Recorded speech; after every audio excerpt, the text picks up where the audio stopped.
अस्सलाम वालेकुम। अच्छा, इससे पहले चैप्टर 2 का लेक्चर नंबर 7 मैंने यूट्यूब के ऊपर अपलोड किया है। वो था डॉट प्रोडक्ट के हवाले से। What is dot product of vector. वो था डॉट प्रोडक्ट। ये है वेक्टर प्रोडक्ट के हवाले से। दो तरह के प्रोडक्ट होते हैं, जैसा कि मैंने आपको पहले भी इससे पहले लेक्चर्स में बताया है कि जो वेक्टर को जब मल्टीप्लाई करवाया जाता है तो दो तरह के प्रोडक्ट होते हैं। एक होता है स्केलर प्रोडक्ट और एक होता है वेक्टर प्रोडक्ट। तो आज हम जो लेक्चर देखेंगे वो है वेक्टर प्रोडक्ट के ऊपर कि वेक्टर प्रोडक्ट क्या होता है एंड राइट इट्स करैक्टरिस्टिक्स। ये इंपॉर्टेंट लॉन्ग क्वेश्चन है बोर्ड के हवाले से। तो इसमें देखते हैं कि वेक्टर प्रोडक्ट क्या होता है और इसकी करैक्टरिस्टिक्स क्या होती हैं। सबसे पहले नाम से ही जैसे जाहिर है इसकी डेफिनेशन देख लेते हैं। The product of two vectors A and B, यानी कि कोई से भी दो वेक्टर हैं, एक वेक्टर ए है एक वेक्टर बी है, जब उनको मल्टीप्लाई करवाया जाए which gives result in A vector quantity. तो जब उनको मल्टीप्लाई करवाया जाएगा दो वेक्टर्स को तो कोई ना कोई एक रिज़ल्ट आएगा।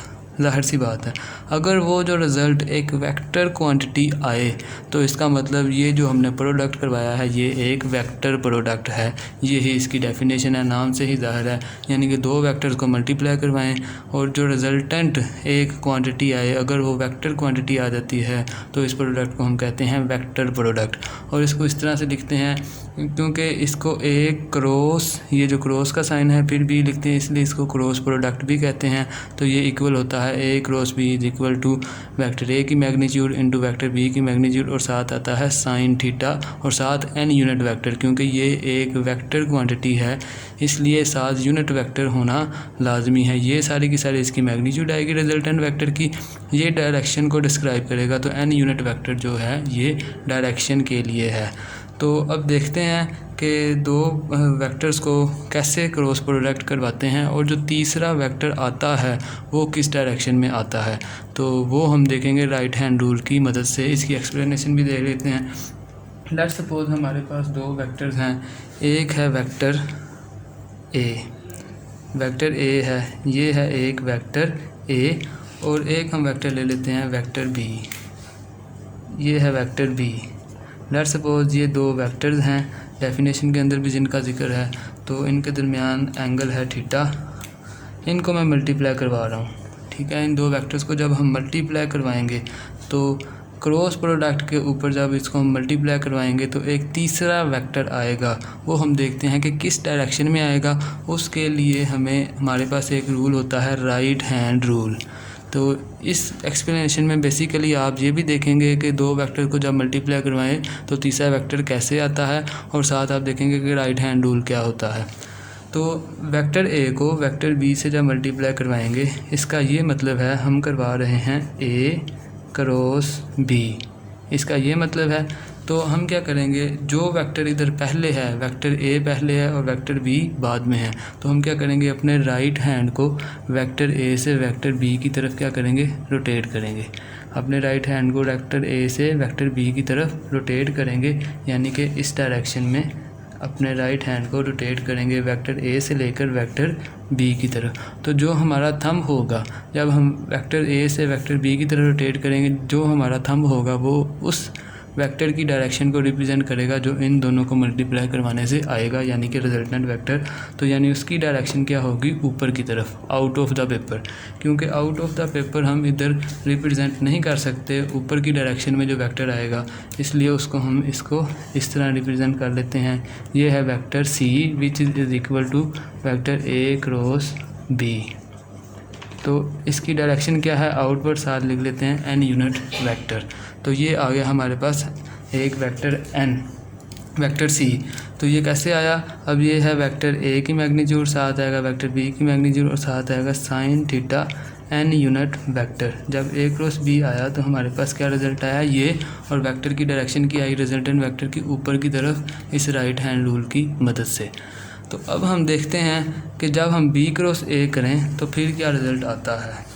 तो अगेन हम कंसीडर करते हैं एक वेक्टर है वेक्टर ए और एक वेक्टर है वेक्टर बी, ये है वेक्टर बी। अगर हम b क्रॉस a करें, यानी कि अब पहले b आएगा और a आएगा बाद में, तो फिर जो रिजल्टेंट वेक्टर है उसकी डायरेक्शन क्या होती है। तो हम पहले वेक्टर से, इधर पहला वेक्टर a था, तो पहले वेक्टर से दूसरे वेक्टर की तरफ हमने अपने हैंड को रोटेट किया। अब पहला वेक्टर कौन सा है, वेक्टर b, दूसरा वेक्टर कौन सा है, वेक्टर a। तो अब पहले वेक्टर से दूसरे वेक्टर की तरफ जब हम अपने हैंड को रोटेट करेंगे तो जो थंब है इस वक्त नीचे की डायरेक्शन में है, तो ये जो नीचे की डायरेक्शन में थंब आया, इसका मतलब जो थर्ड वेक्टर आएगा इन दोनों को मल्टीप्लाई करवा के उसकी डायरेक्शन होगी इनटू द पेपर, यानी कि इस तरह नीचे की तरफ।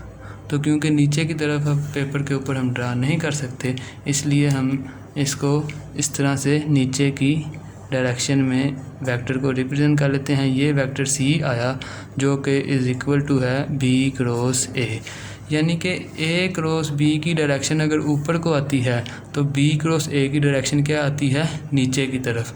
तो इसको हम लिख लेते हैं b a sine theta n unit vector. Clear.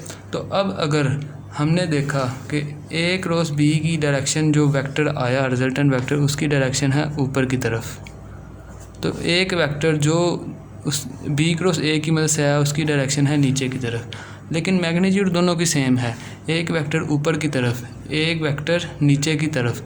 इसका क्या मतलब है कि ये दोनों वेक्टर आपस में इक्वल नहीं हैं। मैग्नीट्यूड इनकी इक्वल है लेकिन डायरेक्शन क्या है इनकी ऑपोजिट। तो हम इसको किस तरह लिख सकते हैं, a cross b is equal to not is equal to b cross a, यानी कि a cross b not equal to b cross a।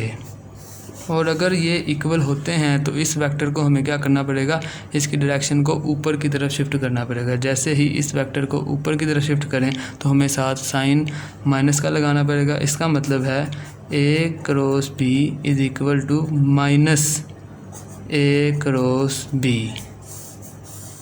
इसका ये मतलब हुआ कि a cross b cross a के इक्वल नहीं है, क्योंकि a क्रॉस b की डायरेक्शन है ऊपर की तरफ और b क्रॉस a की डायरेक्शन है नीचे की तरफ, तो लिहाजा ये एक दूसरे के इक्वल नहीं है। अगर मैं इसको ऊपर की तरफ कर दूं तो फिर क्या करना पड़ेगा, मुझे इसके साथ साइन नेगेटिव लगाना पड़ेगा। अब इसकी डायरेक्शन भी ऊपर है, इसकी डायरेक्शन भी ऊपर करके साथ हमने साइन क्या लगा दिया, माइनस का। इसका मतलब ये है कि जो क्रॉस प्रोडक्ट है वो कम्यूटेटिव लॉ को ओबे नहीं करता, यानी कि स्केलर क्वांटिटी में हम इस तरह कहते हैं कि 5 × 6 इज़ इक्वल टू 6 × 5 होता है, क्योंकि ये भी 30 है ये भी 30 है। लेकिन स्केलर प्रोडक्ट के अंदर a क्रॉस b की डायरेक्शन अगर ऊपर है तो b क्रॉस a की डायरेक्शन क्या है, नीचे की तरफ आएगी, इसलिए ये कम्यूटेटिव लॉ को ओबे नहीं करता। तो लिहाजा अगर शॉर्ट क्वेश्चन आता है कि क्या क्रॉस प्रोडक्ट में जो क्रॉस प्रोडक्ट कम्यूटेटिव लॉ को ओबे करता है कि नहीं, इसका आंसर होगा नो।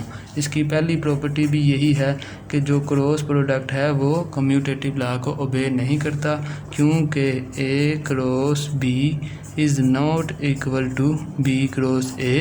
मैग्नीट्यूड तो a क्रॉस b और b क्रॉस a की सेम होती है, लेकिन डायरेक्शन इनकी आपस में क्या है, ऑपोजिट। डायरेक्शन ऑपोजिट होने की वजह से हम कहेंगे ये आपस में इक्वल नहीं। अगर हम इसको क्यों इक्वल नहीं है, क्योंकि a क्रॉस b की डायरेक्शन ऊपर को है, b क्रॉस a की डायरेक्शन नीचे को है, जो कि हमने यहाँ से देखा। अगर a को b से मल्टीप्लाई किया तो डायरेक्शन आई ऊपर को राइट हैंड रूल से। जब b को a के साथ मल्टीप्लाई किया तो इसकी डायरेक्शन वेक्टर की आई नीचे को। ये है b क्रॉस a, ये है a cross b, just direction opposite है, मैग्नीट्यूड इनकी सेम है। तो अगर a cross b cross a के इक्वल नहीं आएगा।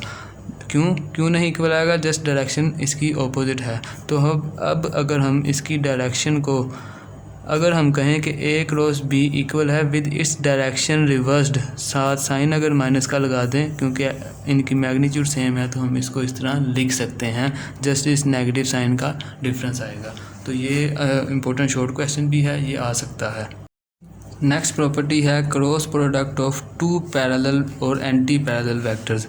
2 पैरेलल और anti parallel vectors is a null vector, यानी कि जब दो पैरेलल वेक्टर्स या एंटी पैरेलल वेक्टर्स को आपस में क्रॉस प्रोडक्ट करवाया जाए तो उनका आंसर आता है एक नल वेक्टर। ऐसा वेक्टर आता है जिसकी मैग्नीट्यूड क्या होती है 0। तो इसको अब हम प्रूव कर लेते हैं ऐसे क्यों होता है। इसको भी हम इसको फार्मूला में वैल्यूज़ को पुट करके देख लेते हैं। पहले हम पैरेलल के लिए कर लेते हैं। लेट्स सपोज ये एक वेक्टर है वेक्टर ए, क्लियर, और ये एक वेक्टर है वेक्टर बी, इसके साथ ही ये एक वेक्टर है वेक्टर बी। क्लियर हो गया, क्योंकि वेक्टर ए की डायरेक्शन भी लेफ़्ट से राइट है, वेक्टर बी भी लेफ़्ट से राइट है, इन दोनों की डायरेक्शन बिल्कुल सेम है, ये एक दूसरे के क्या है पैरेलल। तो इनके दरमियान जो एंगल थीटा होगा वो होगा 0 डिग्री, क्योंकि पैरेलल वेक्टर्स के दरमियान एंगल कितना होता है 0 डिग्री होता है। तो इसको फॉर्मूला में पुट करके देख लेते हैं। A cross B is equal to A B sine theta, साथ आएगा एन यूनिट वेक्टर। यही फार्मूला होता है वेक्टर प्रोडक्ट का। तो इसमें हम पुट करके देखते हैं A cross B is equal to A B sine of 0, क्योंकि साइन कितना है थीटा कितना है 0 है। 0 क्यों है, क्योंकि दो पैरेलल वेक्टर्स हैं, तो साइन 0 आ गया। साइन 0 को अगर कैलकुलेट करें तो इसका आंसर क्या आता है 0। A cross B is equal to A B into 0, तो ये किसके इक्वल आ गया, ये इक्वल आ गया A cross B is equal to 0, साथ एन यूनिट वेक्टर वैसे ही आ रहा है एन यूनिट वेक्टर। तो ये एक क्या आ गया नल वेक्टर आ गया, एक ऐसा वेक्टर आ गया जिसकी मैग्नीट्यूड क्या होती है 0। तो अब हम देख लेते हैं एंटी पैरेलल वेक्टर्स के लिए। तो पैरेलल के लिए तो साबित हो गया कि 0 आता है। लेट्स सपोज ये एक वेक्टर है वेक्टर ए, एंटी पैरेलल जो वेक्टर होगा वो इसकी ऑपोजिट डायरेक्शन में होगा। लेट्स सपोज ये एक दूसरा वेक्टर है वेक्टर बी, इन दोनों की डायरेक्शन एक दूसरे से क्या है ऑपोजिट है। तो इन दोनों के दरमियान जो एंगल होगा एंटी पैरेलल वेक्टर्स के दरमियान एंगल होता है 180 डिग्री का। तो इसको भी फार्मूला में पुट करके देखते हैं क्या आंसर आता है। A cross B is equal to A B sine theta n unit vector A B sine 180, sine 180 भी अगर कैलकुलेट करें तो ये 0 के इक्वल होता है। लिहाजा ए क्रॉस बी इक्वल आ गया ए बी इंटू 0, साथ n unit vector A cross B is equal to 0, साथ आ जाएगा n unit vector. Unit vector साथ ये डायरेक्शन को बता रहा है। ये एक नल वेक्टर आया है जिसकी कोई भी आर्बिट्रेरी डायरेक्शन है, इसकी मैग्नीट्यूड क्या आ गई 0। तो यही हमारी प्रॉपर्टी थी कि दो पैरेलल वेक्टर या एंटी पैरेलल वेक्टर जो हैं उनका रिजल्टेंट अगर क्रॉस प्रोडक्ट करवाया जाए तो क्या आता है एक नल वेक्टर आता है। अब इसको in the form of unit vector करके देख लेते हैं। इन दी फॉर्म ऑफ जब यूनिट वेक्टर करेंगे तो सब उससे पहले मैं इधर थोड़ा रफ में जो स्पेस का जो एक्स वाई जी प्लेन होता है वो ड्रा कर लेता हूँ। लेट्स सपोज ये है एक वाई प्लेन और ये है एक्स प्लेन और ये है जेड प्लेन। क्लियर हो गया। तो जो एक्स प्लेन की डायरेक्शन में यूनिट वेक्टर होता है, ये पिछले जो लेक्चर्स हैं मेरे पहले 7 लेक्चर्स अगर आप उनको देखें तो उसमें यूनिट वेक्टर का एक लेक्चर होगा, उसको अगर आप देखें तो उसमें आपको पता चलेगा कि यूनिट वेक्टर क्या होता है। तो जो एक्स की डायरेक्शन में वेक्टर होता है वो होता है आई यूनिट वेक्टर, और जो वाई की डायरेक्शन में होता है वो होता है जे यूनिट वेक्टर, जो इधर जेड की डायरेक्शन में होता है वो होता है के यूनिट वेक्टर। क्लियर हो गया। तो इधर बात हो रही है दो पैरेलल या एंटी पैरेलल वेक्टर्स की। तो अगर एक आई यूनिट वेक्टर है, इसी के जो पैरेलल वेक्टर होगा वो भी एक आई यूनिट वेक्टर होगा, तो उसका आंसर क्या आना चाहिए 0 आना चाहिए, क्योंकि दो पैरेलल वेक्टर्स को जब क्रॉस प्रोडक्ट करवाते हैं तो उसका आंसर क्या आता है एक 0 वेक्टर, एक नल वेक्टर। तो जब हम आई क्रॉस आई करेंगे, आई क्रॉस आई, क्योंकि जो आई है और दूसरा आई है दोनों की डायरेक्शन सेम है, दोनों आपस में क्या है पैरेलल, तो इसका आंसर क्या आएगा 0। इसी तरह जब हम जे क्रॉस जे करेंगे इसका आंसर क्या आएगा 0। इसी तरह जब हम के क्रॉस के करेंगे उसका आंसर क्या आएगा 0। तो ये था in the form of unit vector. तो ये आपने एग्ज़ाम के अंदर यूनिट वेक्टर का भी लाजमी लिखना है, क्योंकि आई और आई एक दूसरे के पैरेलल हैं, इसलिए इनका क्रॉस प्रोडक्ट क्या आएगा 0 आएगा। के क्रॉस के का भी 0 आएगा, जे क्रॉस जे का भी आपस में क्रॉस प्रोडक्ट क्या आएगा 0 आएगा। नेक्स्ट प्रॉपर्टी क्या है, cross product of two perpendicular vector is maximum. वो कहता है कि जो दो वेक्टर्स आपस में परपेंडिकुलर हैं उनका क्रॉस प्रोडक्ट क्या आता है, मैक्सिमम आता है। इसको देख लेते हैं। लेट्स सपोज ये एक वेक्टर है, वेक्टर ए। इसी तरह ये एक वेक्टर है, वेक्टर बी। इन दोनों के दरमियान एंगल कितना आ गया, 90 डिग्री का। तो ये एक परपेंडिकुलर वेक्टर्स हैं, इनको फार्मूला में पुट करके देख लेते हैं। आंसर क्या आता है, A cross B is equal to A B sine of theta n unit vector. तो A cross B is equal to A B sine of theta कितना है, दो परपेंडिकुलर वेक्टर्स के दरमियान थीटा होता है 90 degree, sine of 90। A cross b a b, अगर 90 degree का साइन लिया जाए उसका आंसर आता है 1। कैलकुलेट करके देख लें इसको, 1 आ गया। तो ए क्रॉस बी किसके इक्वल आ गया, ए बी के ही इक्वल आ गया। यानी कि दो वेक्टर्स को अगर मल्टीप्लाई किया जाए, क्रॉस प्रोडक्ट किया जाए जो कि आपस में परपेंडिकुलर हैं, तो उसका जो रिज़ल्ट आएगा मैक्सिमम आएगा। ए और बी को डायरेक्ट ही मल्टीप्लिकेशन उनकी आ जाएगी। तो in terms of unit vector देख लेते हैं। In terms of unit vector, तो ये क्या आना चाहिए, क्योंकि दो यूनिट वेक्टर्स, लेट्स सपोज एक यूनिट वेक्टर है आई इस डायरेक्शन में, एक दूसरा यूनिट वेक्टर जो वाई की डायरेक्शन में है जे, वो इस डायरेक्शन में है। तो दो यूनिट वेक्टर्स के दरमियान एंगल कितना है, 90 डिग्री का। तो जब मैं आई क्रॉस जे करूँगा, आई क्रॉस जे, तो ये एक मैक्सिमम वेक्टर आएगा। और मैक्सिमम वेक्टर क्या आएगा, इसको राइट हैंड रूल से देखेंगे कि नया वेक्टर क्या आएगा। जब मैं आई से जे की तरफ इस तरह अपना राइट हैंड रोटेट करूँगा तो एक वेक्टर आएगा जिसकी डायरेक्शन क्या है, ऊपर को। तो ऊपर को एक स्पेस वाला एक्सिस होता है जिसको जेड एक्सिस कहते हैं। यानी कि एक तीसरा वेक्टर आएगा, रिजल्टेंट वेक्टर आएगा जिसका नाम है के यूनिट वेक्टर, क्योंकि जेड एक्सिस में के यूनिट वेक्टर होता है। जब मैं यूनिट वेक्टर आई से यूनिट वेक्टर जे की तरफ अपने राइट हैंड को रोटेट करूँगा, एक तीसरा वेक्टर आएगा जेड एक्सिस की तरफ। तो जेड एक्सिस में क्योंकि के यूनिट वेक्टर होता है, इसलिए आई क्रॉस जे का आंसर आएगा के यूनिट वेक्टर। और इसकी मैग्नीट्यूड भी 1 होती है, इसकी मैग्नीट्यूड भी 1 होती है, इसकी मैग्नीट्यूड भी 1 होती है। इसी तरह अगर जे क्रॉस के को देखा जाए तो फिर आंसर क्या आएगा, जे है वाई की डायरेक्शन में, के है ऊपर की डायरेक्शन में। तो अब हम क्या करेंगे, वाई से लेकर ऊपर की तरफ इस तरह अपने राइट हैंड को रोटेट करवाएंगे। तो मेरा जो थंब है वो है एक्स एक्सिस की तरफ। तो एक्स एक्सिस वाला एक यूनिट वेक्टर आएगा, तो एक्स एक्सिस में होता है आई यूनिट वेक्टर। तो इधर हमारा आंसर आएगा j cross k is equal to i unit vector. अक्सर स्टूडेंट इस यूनिट वेक्टर्स में मिस्टेक करते हैं।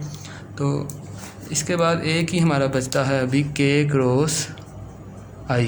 के क्रॉस आई किसके इक्वल आएगा, क्योंकि के है वेक्टर ऊपर की तरफ, आई है इस की तरफ।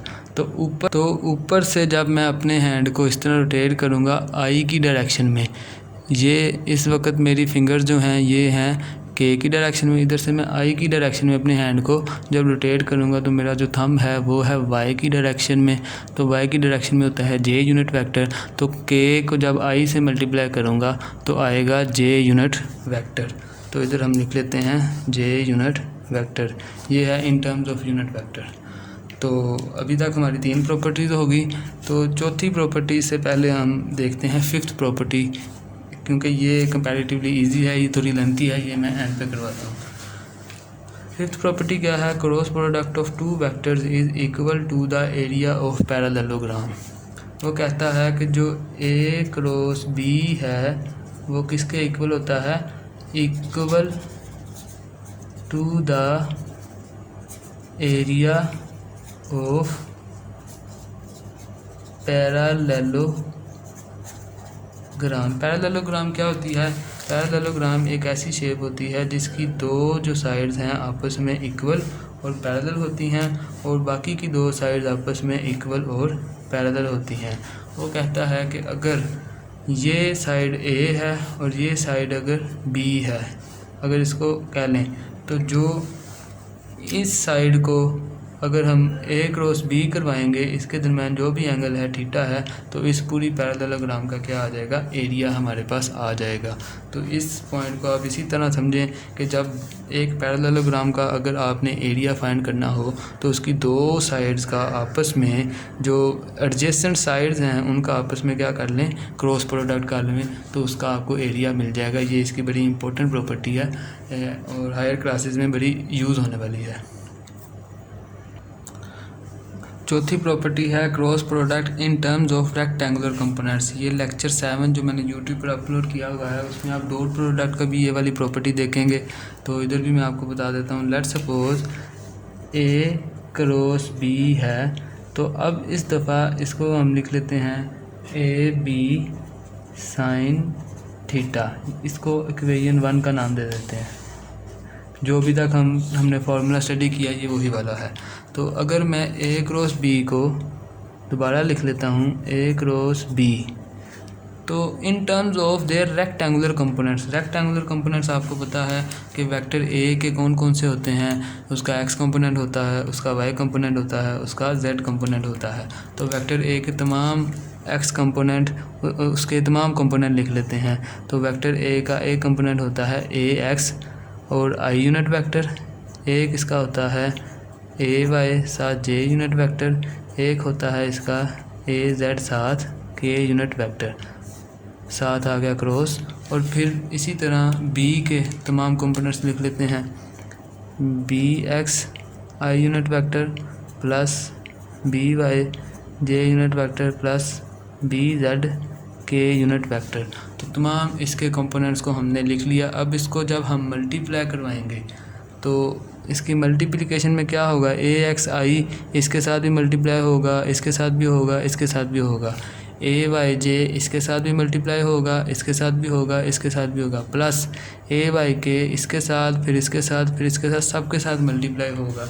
लेकिन जब उसको हम सोल्व करेंगे तो एंड पे हमारे पास जो रिज़ल्ट आएगा वो आएगा कुछ इस तरह से कि A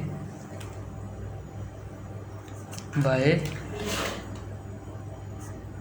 B Z minus A Z B bye साथ आ जाएगा आई यूनिट वेक्टर। इसी तरह जो नेक्स्ट आएगा वो आएगा प्लस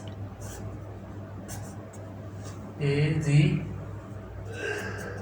बी एक्स माइनस ए एक्स बी एक्स जे यूनिट वेक्टर प्लस आ जाएगा, ये कॉमन निकाल रहे हैं, जो जिसके साथ आई है वो कॉमन निकाल लिया।